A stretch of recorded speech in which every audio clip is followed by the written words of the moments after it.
Okay, we're watching Ichmag, who is playing Ana. This is GM3 on PC on Suravasa, and I believe that's the way you pronounce the name. Somebody pointed out on the previous video that this is probably German, which I probably should have picked up on to begin with.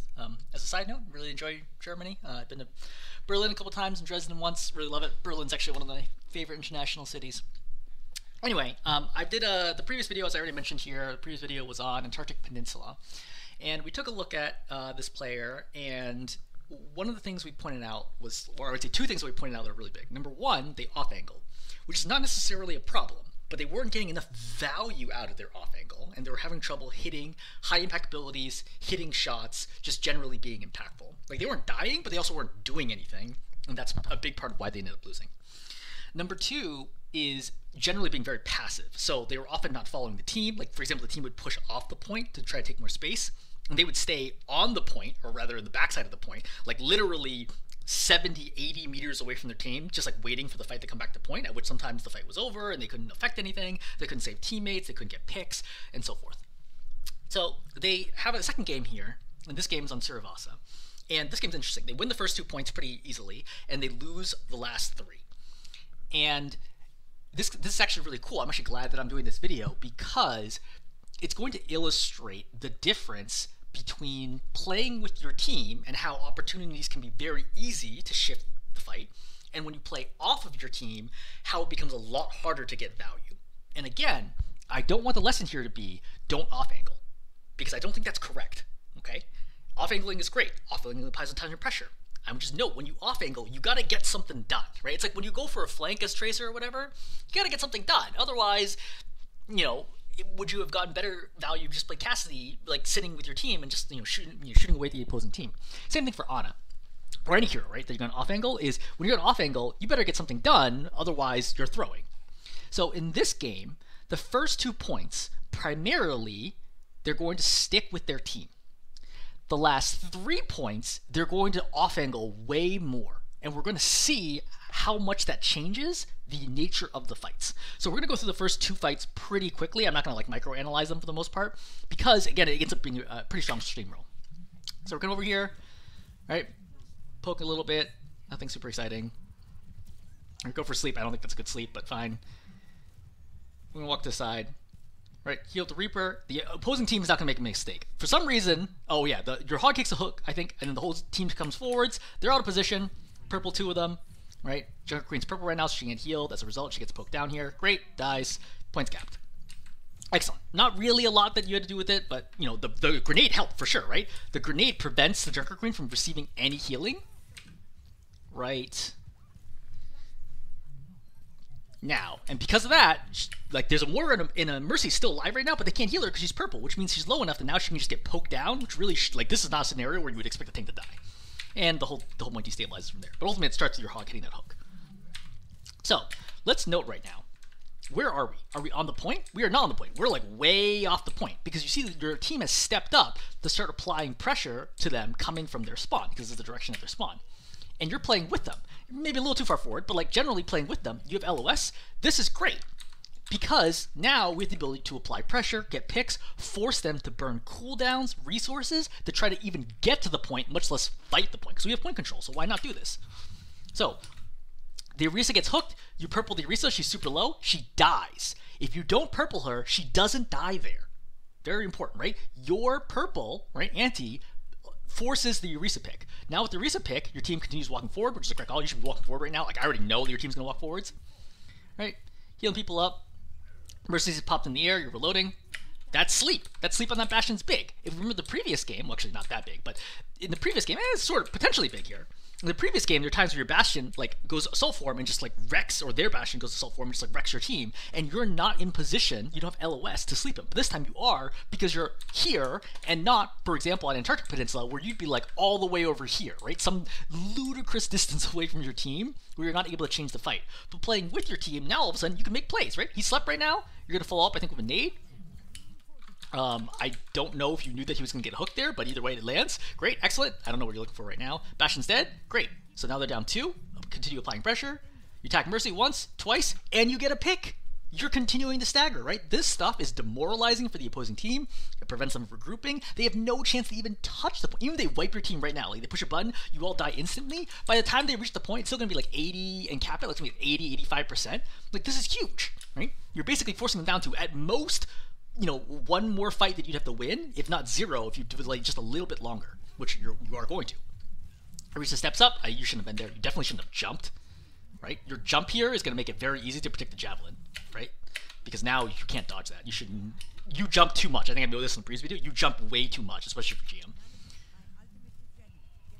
Team engages.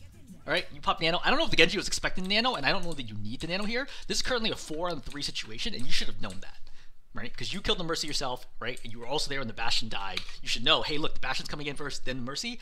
I don't think I need to pop nano here, especially for 74%. Like, worst case scenario, we lose this fight, but they're still not going to cap this. Like, I don't think in 26%, maybe. Like, maybe if you die, like, really fast. But, like, your teammates have more than enough health. I don't think anyone's touching the point here. I don't think I popped nano. But I don't know if Genji was calling for it or not. But regardless, nano gets popped. That's definitely gonna confirm the win. All right, great. So this is going to confirm first point win. You're going to die here very, very, very, very stupidly. This cannot happen. You're walking backwards in a straight line while jumping. You get hit by the Kiriko twice and you die. Can't happen. That's like unacceptable for GM to be moving backwards on a straight line. All right, we're going to our second point. You're late because you were dead. All right. We're looking. Now I would note again, are we playing off angle or are we playing main? Right? Main, because we're with the tank right now. We have LOS the tank. We have LOS the enemy team, right? We're playing a very normal position. You start rotating to the side, you're coming back. I think this is a wasted time. I think you're looking to see where Cassidy needs help, but like either he's gonna die to the explosions or he's not. It's unlikely your dart's gonna be enough to save him. So I would keep walking for your tank there. Alright, walking forwards. Fine. So the other team just lets us have the point. I'm not totally sure why. Okay, I think Kiriko dies early. Yeah, the Cassidy kills the Kiriko. That's what happens. By the way, this would have been a good example of a situation to like kind of off angle over Cassidy here, right? Or maybe over, like step up a little bit over here. But either way, it's fine. Cassidy gets a pick. So they gave your team the point, which is fine. So hook goes in, right? Your Roadhog's out of position, but you're here. You have abilities to help him, right? You can sleep the Hog, you can sleep the Bastion, you can nade people. You got a lot of tools here to help the situation. You throw a nade, it misses the Roadhog somehow, but it gets yours. Right? You sleep, you put the Hog to sleep. Okay, fine, yeah, that's fine. So Hog or Bastion, I think both are reasonable options there. I think Hog's probably a little better of an option, actually. Right? Poke, poke, poke, poke. You got another nade coming up. You pop the nade, great. Now you purpled the Hog. He should die here. Right? There's no Kiriko there to save him. And now we've capped it. Right? You apply pressure. You get conked. You go for the sleep. Right? Trying to do your best to dodge. Right? Roadhog, great hook by him. Excellent. Right? No good no scope by you. You should kill the Mercy there. Did you have enough shots? I think you had enough shots. Yeah, you had 4 shots there. You should kill the Mercy. I was thinking, I'm pretty sure you have shots there. Alright, so great. They're staggered. And once again, what's happening? Are we playing on the point? No, we're far from point. We're playing way off the point to try to force resources here. You're way too far forwards. Like, this is, you get hooked, you die. Right, Roadhog goes in. Because you're here playing main, again, I don't think you should be here. I think you should be, like, here. Right, and that difference makes, that small difference in distance makes a big difference sometimes in staying alive. But Hog gets hooked, you immediately need him. Excellent, right? He gets low, and he gets killed. I don't know why the Kiriko is not Suzuing. This Kiriko is throwing. What? Oh no, she doesn't have Suzu. Yeah, she doesn't have Suzu, that's why. Right, but again, your nade prevents him from healing, and prevents him from getting healed, and then he dies. And once he dies, the fight's over. And once again, we have another point where you're gonna cap it totally cleanly and easily, right? 2 points, neither one of them were even close to being competitive. You're doing great. Again, you are playing main with your team, capitalizing on opportunities that appear in front of you while you are playing main. Not an off angle, not way behind your team, but playing with your team. So let's watch the next fight. Now remember, for spectators, all fights from here are all losses, or rather, all points from here are all losses. They do win some fights. Okay. So, let's watch. Team is here. Alright, where is my Roadhog? Yeah, Roadhog is right here. Roadhog's right behind you. Roadhog's gonna walk up, I don't know, left or right, either way. So, main here, I would consider playing like this door, right? Maybe fountain, maybe back here. These are very normal spots to play this point. It varies a little bit because of their orientation of the opposing team, but I think these are all normal spots. Is that where you go? No, you go left. So you know you're off angling. Like, you can tell that you're off angling because you can see your team and you know I'm on an off angle. So I think you actually mentioned somebody else, like, was this flank worth it, blah, blah, blah. Well, let's see. So you are off angling. So the second you start off angling, we got to figure out, like, what is your value here? Because when you off angle, you can't heal anyone on your team. You have no LOS of them. All you can do is damage. Now, your damage possibilities are much better because you are on a flank angle and they often don't have cover from you, and you can get kills here. Does that happen? Well, you come out here, you're spamming crouch to try to reduce your sound. You tag the Bastion twice. For the record, Bastion's very tanky. There's also a Kiriko right here. You eat a headshot. I think it's a headshot, right? Oh, it's a sticky. So he gets Suzu'd, right? And then you back out, you get the mini, you nade him. I think you could poke again, try to get the kill here. But there's a Roadhog here, you get pushed back into the room, and then you get killed. So let's run that back again live. Right, we come out here. Tag him, right? Accuracy's good here, right? You don't miss a dart. Right? You don't shoot him because of the Suzu. Understandable. You get the mini here, keep yourself alive, you come back in, you get pushed out and you get killed. But why do you die here? Right? Let's think. Why do we die here? Their Roadhog has stepped forward and collapsed the safe space, okay? All of this space over here is unsafe. Basically, the entire point itself is unsafe.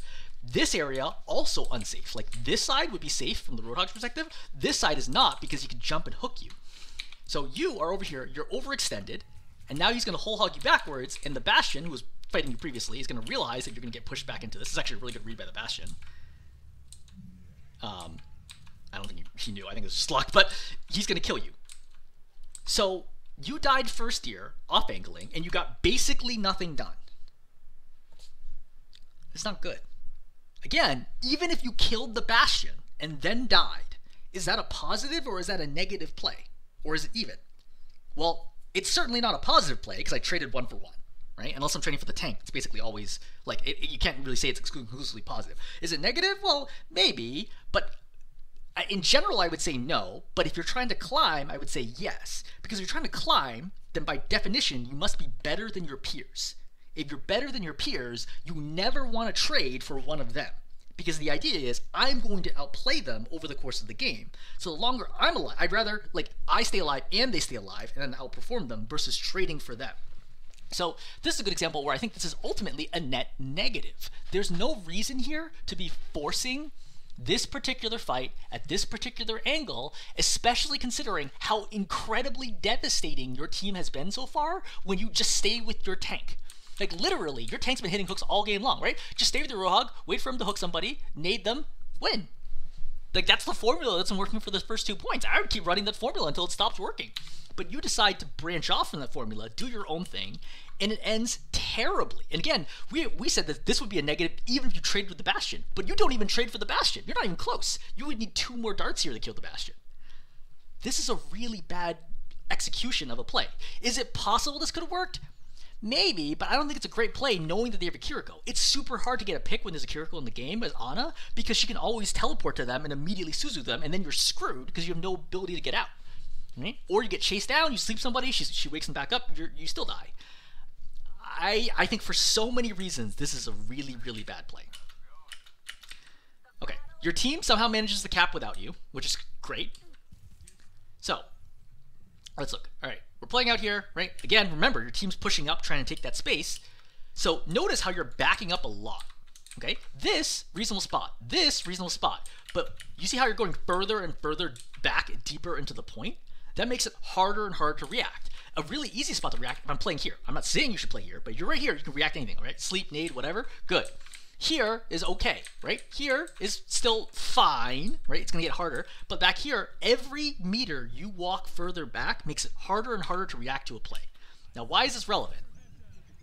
So, Bastion gets popped. I kind of understand backing up here because you don't know exactly what's going to happen. But your Genji gets low. You should need to heal Genji. He dies. So, is this on you? So he's gonna get hooked first, I think.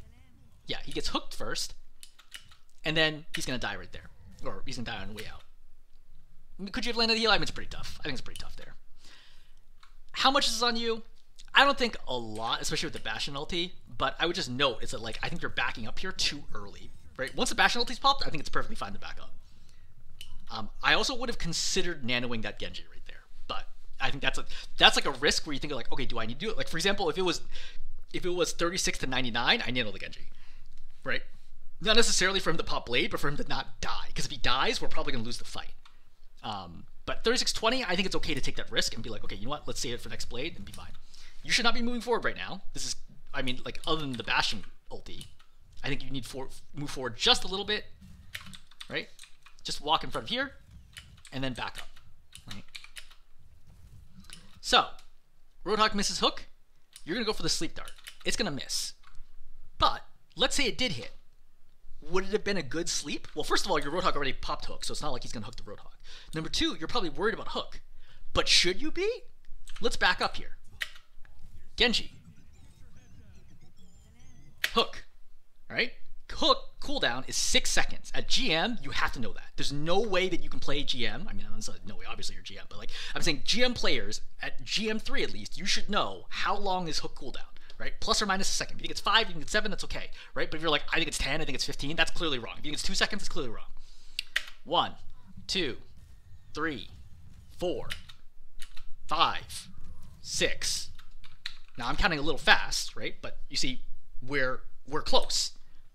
You definitely did not need to sleep this Roadhog. You see how there's no way that he could have hooked anybody during the period of time of your sleep. See? Your sleep is out right now. It's already hit the wall behind him. Now he has sleep. So now would be a reasonable time if you had to sleep him to prevent a hook. But you slept him way too early. Again, look at when your sleep is. That's a sleep dart in the air right now. We can see that the pellet, he's still got like a second and a half on his hook. You should have realized that that Roadhog was not actually a threat and you didn't need to pop that sleep. Because in a 4 and 5 situation, you need to optimize every ability usage, right? Because you really need to play like above and beyond normal impact to win this fight because you're down one player. It's really hard to win down one player.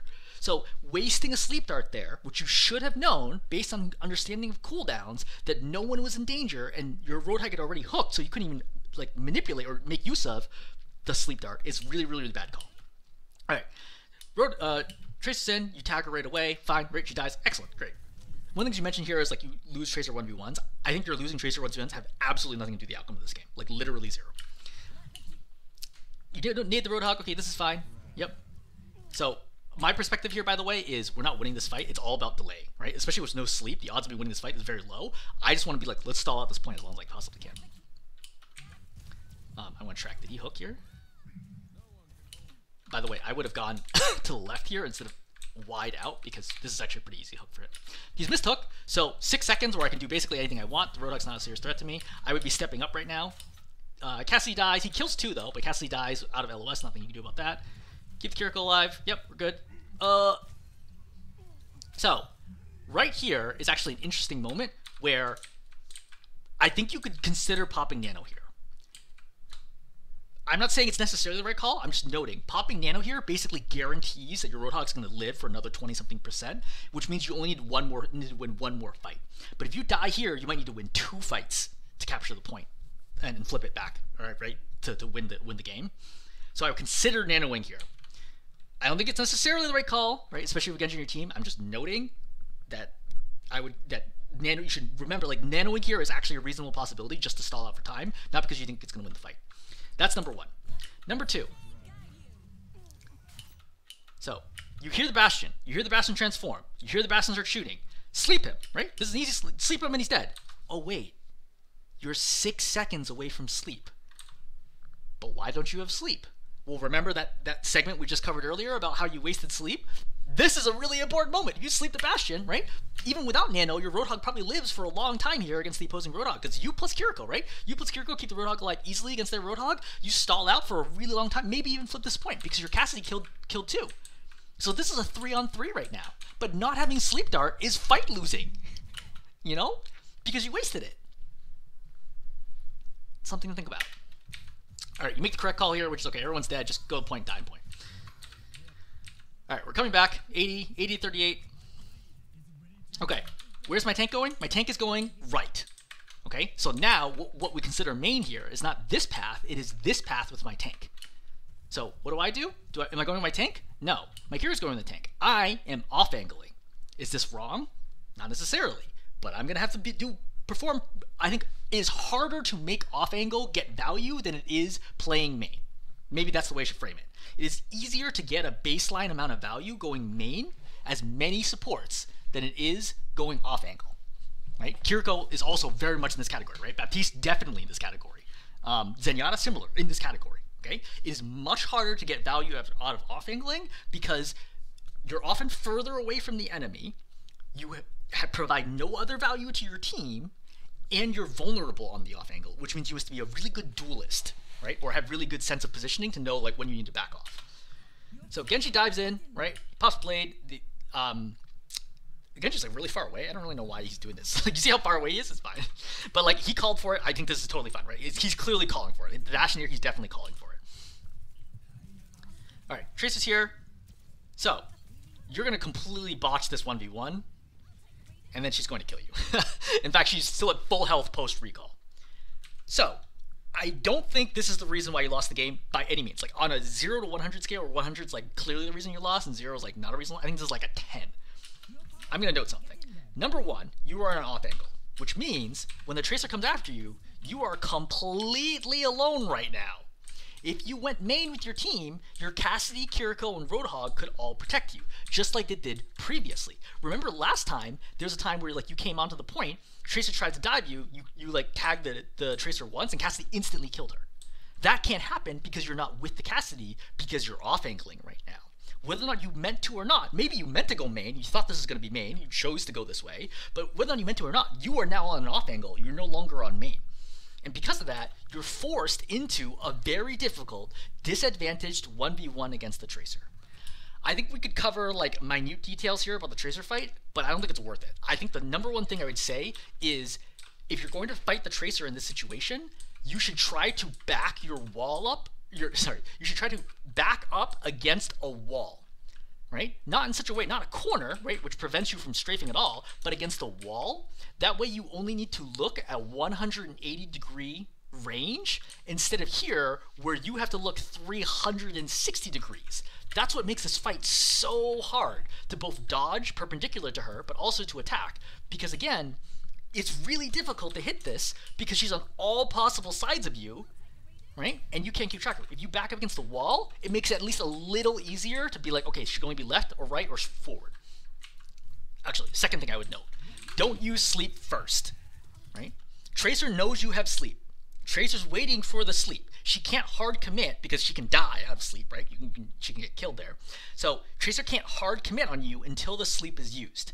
You should basically never use sleep until she's popped at least 2 of her blinks, preferably 3.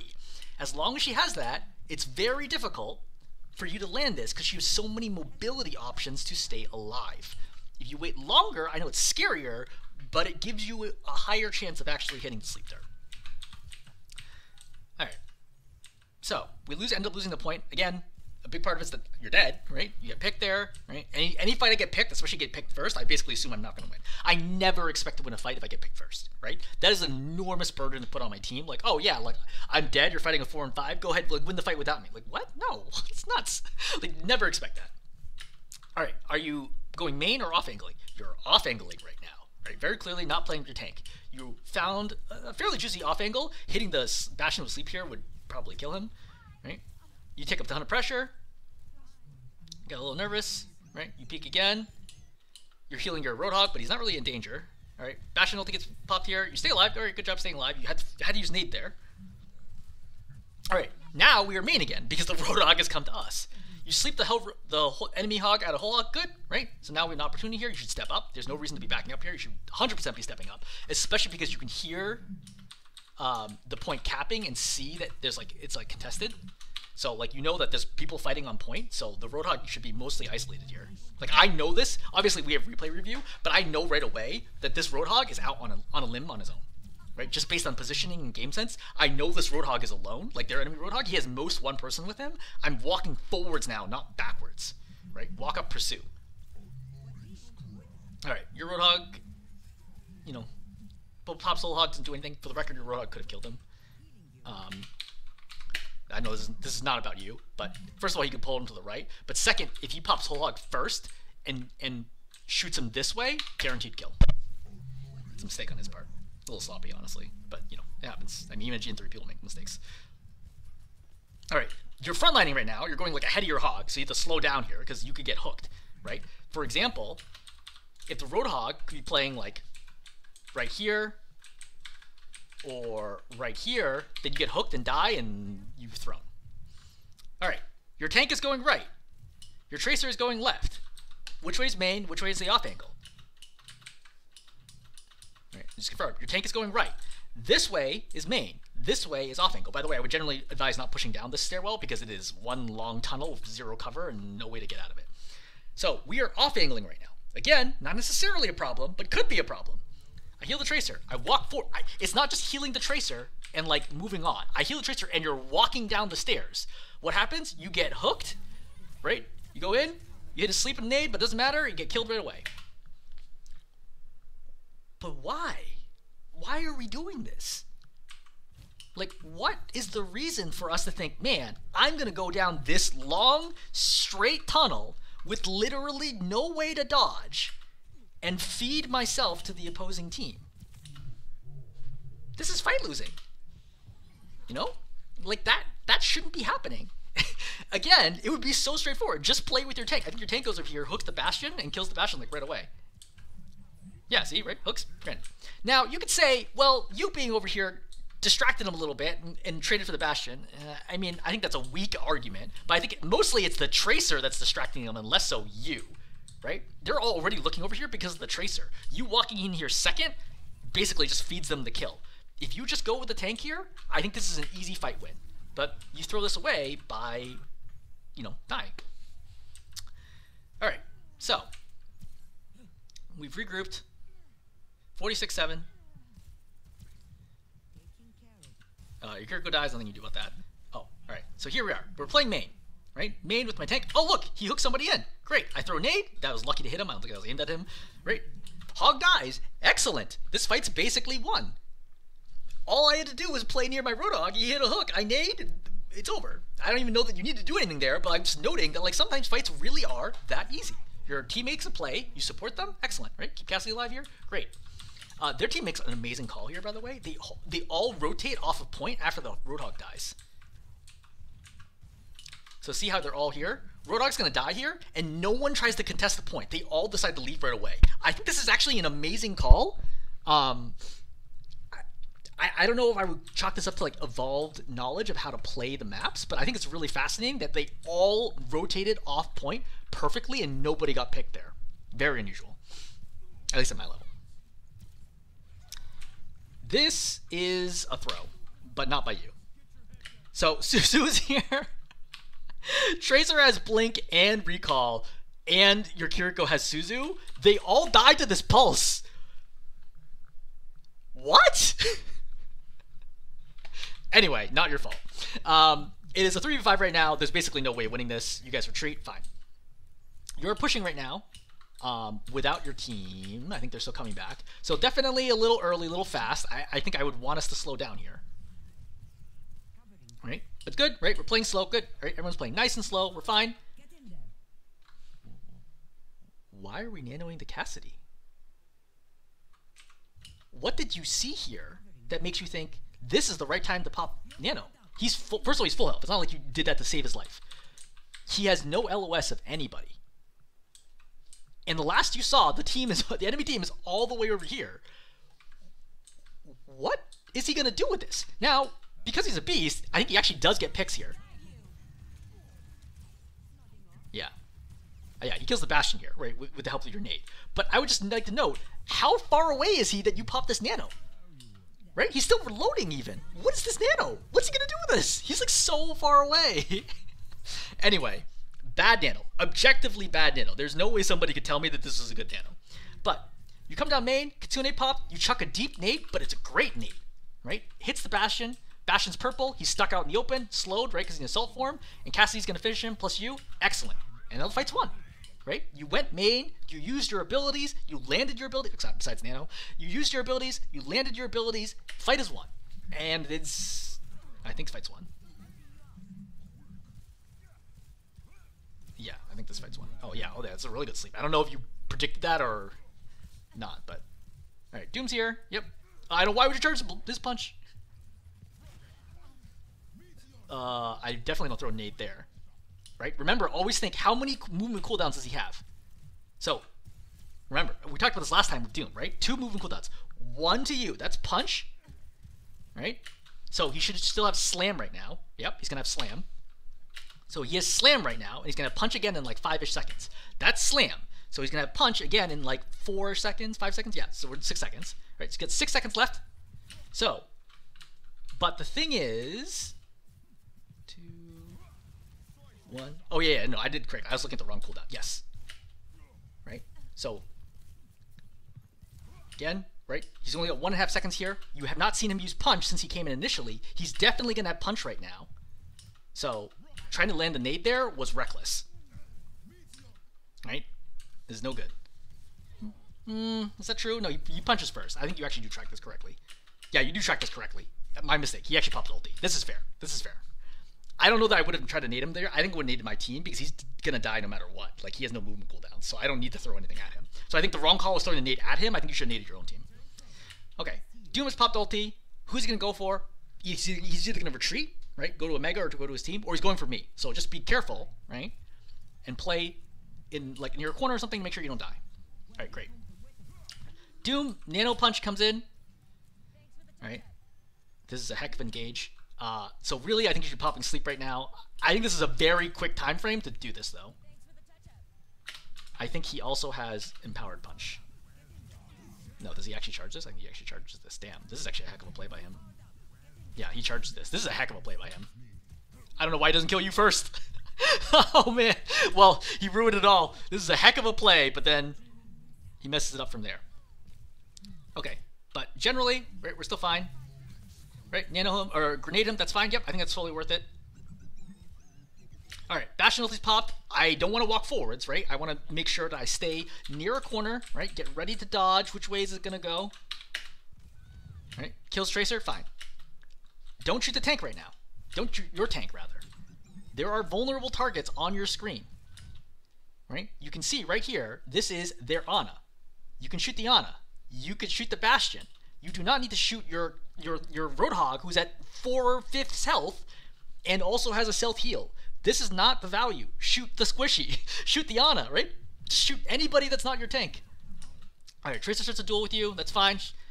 I mean, you miss it. Okay, whatever. We're not going to microanalyze that. It's not a big deal, right? You tag her. Great. Excellent. Nade. Yes. She recalls. Fine. Whatever. So, let's think for a second.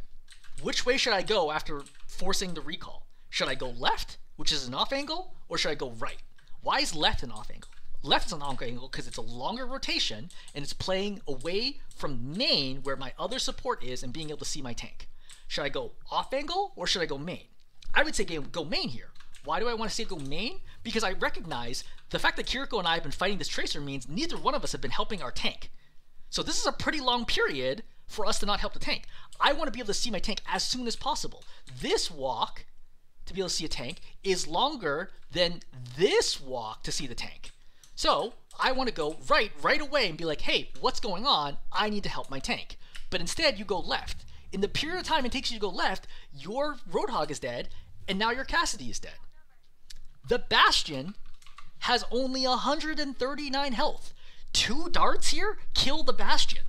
If you had gone right, I guarantee you this Bastion would be dead by now. Right? Your Kiriko also would have been helping heal / damage because right now she's like trying to heal you from over here, which is unnecessary. If you just go this way, you kill the Bastion, maybe your Roadhog dies, but it's you, Cassidy, right, and Kiriko alive versus Kiriko Tracer, you're good. Fight's won, which means game's won. But because you took the wrong rotation, trying to off angle again, now you're screwed. Don't try to stay alive here. This is irrelevant. I mean, I guess you try to do because like it's last fight anyway at that point. Okay, final fight. Tracer dies here, nothing you can do about that. Tracer's in, okay, fine. You missed a sleep, unfortunate. I would say that's not a great sleep to miss. It's relatively easy, but... One thing to note, why do you miss a sleep? I can't believe I'm going to analyze this. So, when you pop the sleep here, where am I aiming? Am I aiming dead center of the Bastion? Am I aiming to the left of the Bastion? Am I aiming to the right of the Bastion? Well, my perspective here is I'm going to aim right here. Like this spot right here, because most likely this Bastion's heading for the corner. He's not going to go out here and poke a Roadhog.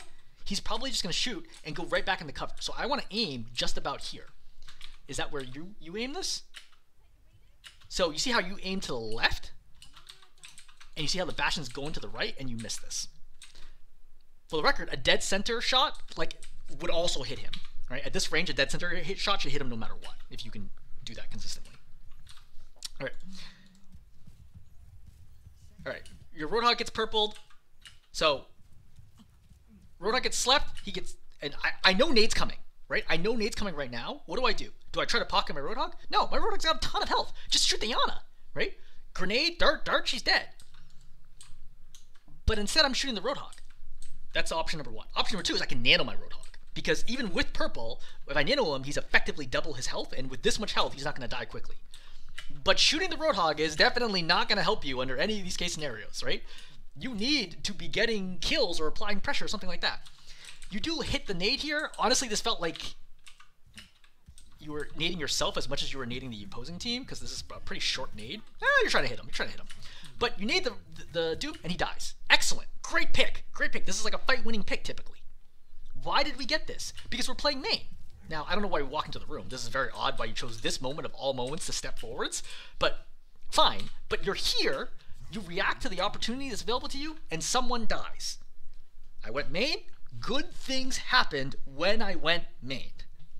Again, I know I'm super repetitive. I'm not saying off-angling is bad, but your off-angling is consistently giving you very poor value compared to going main.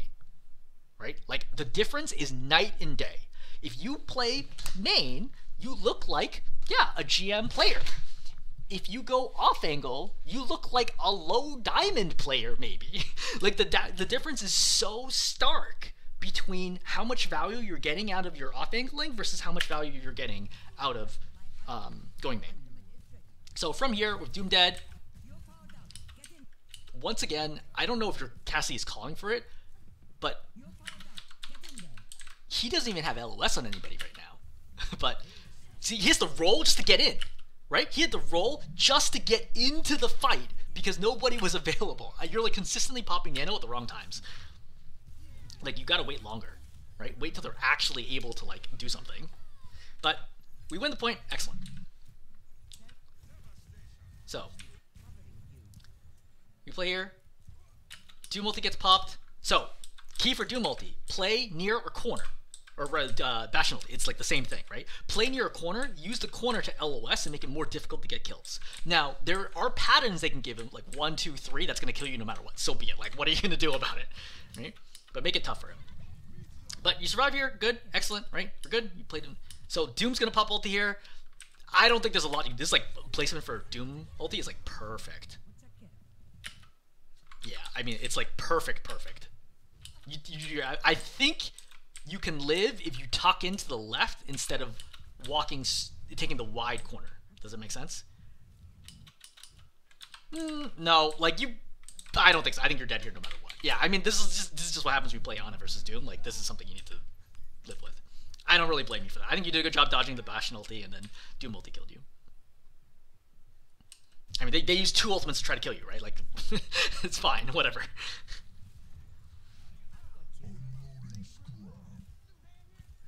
Alright, we're coming up to point, trying to cap.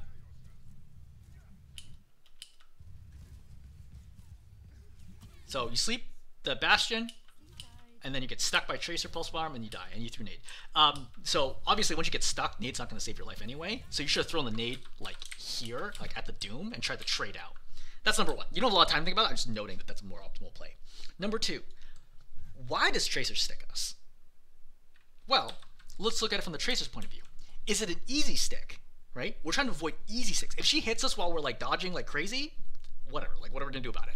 But if we're not dodging, or we're moving relative to her not dodging, right?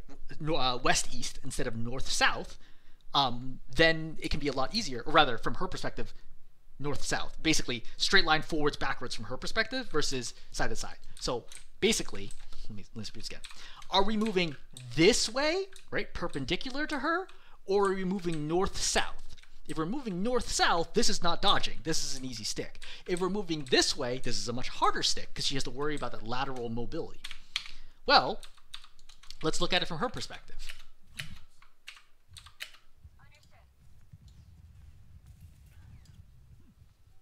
See the movement? See how you're only moving forwards, backwards relative to her? An easy stick, and then you die. Now, to be fair, she was hiding, right? How could we have known? Let's play this back. You see your Cassidy is shooting to the left. Your game sense here, your GM level game sense should say, he's shooting at the tracer. He's definitely not shooting at nothing. He's shooting at the tracer. He's shooting at somebody on the left, right? But like, I can just use deductive reasoning and be like, it's probably the tracer. So I know there's a tracer on my left, which means I don't want to be playing, because like, if I know the path, right? This is the path here. So I could play here, for example, and be completely safe against the tracer. But if I walk onto point, then she has access to my flank. So number one is I could already have changes, or I could play out here where I'm multiple blinks away. That's also an option. But the last thing I want to do is hang out in this area where she's on my flank and I'm not looking at her. That's number one. Number two, right there you can hear footsteps. I don't know how loud it is in the replay, but you can hear the footsteps.